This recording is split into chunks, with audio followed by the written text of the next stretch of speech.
So this neighborhood here used to be Cabrini Green, the projects, and you had this church right here, St. Luke's Church of God in Christ, and it's here on Orleans, and this is where the projects used to be. So you had lots of black people. Then you have this other church right here, and this is MB Union Church.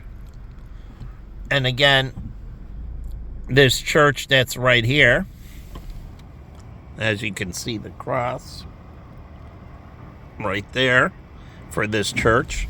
Again, this is on Orleans.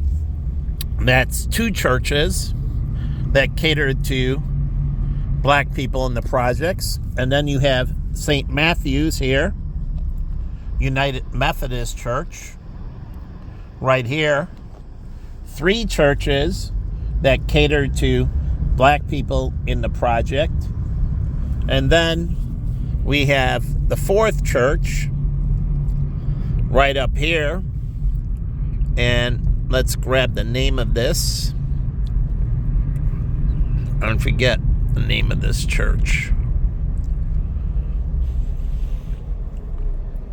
But you can see here on Hill, and I don't think this is St. Matthew's. I forget the name of this one. St. Joseph's, the Worker. If you know St. Joseph, this is the same church that's in Wheeling on Dundee Road, St. Joseph. It's a Catholic church here and a Catholic church in Wheeling.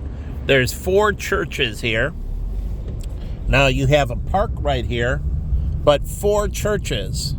And all four of those churches catered to who? Black people in the projects. Now there's no project.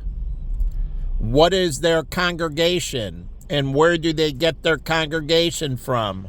So when you have a changing demographics, those churches, and there used to be a fifth church, and I can go over to it, but anyways, there's a fifth church that's right up here, that catered to Cabrini Green.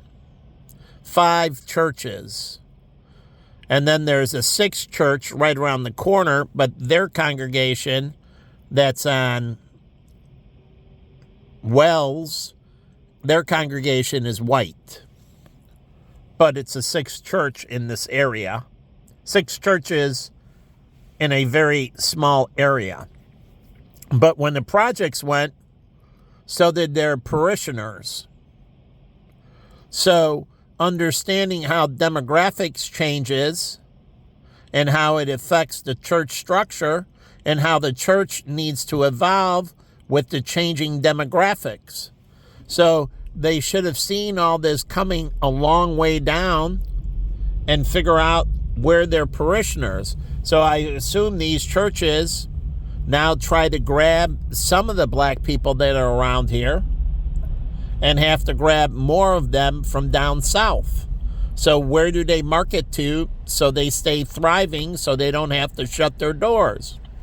That's why I went to New Life. And Mark Jobe, his philosophy was bringing new life into dying churches, reviving them.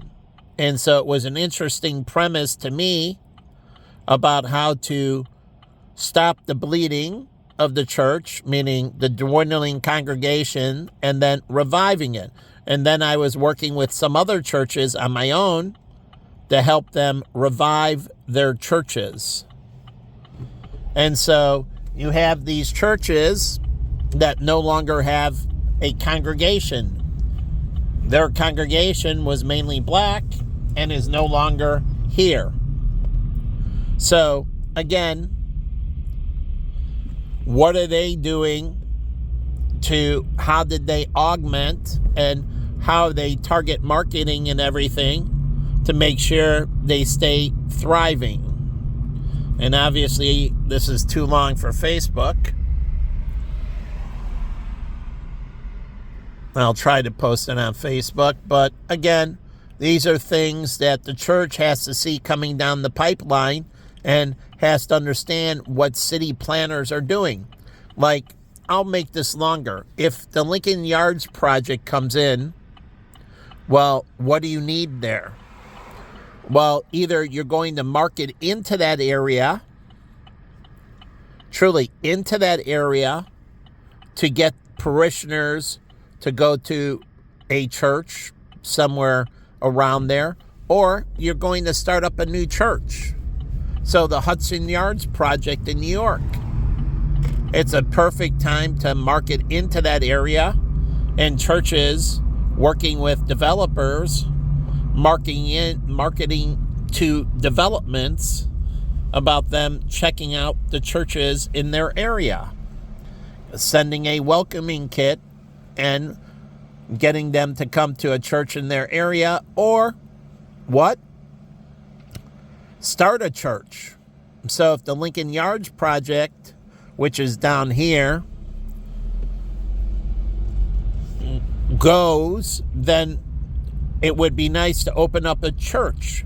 So any development, when you're doing a larger development like that, that's a perfect thing for a church to start another church.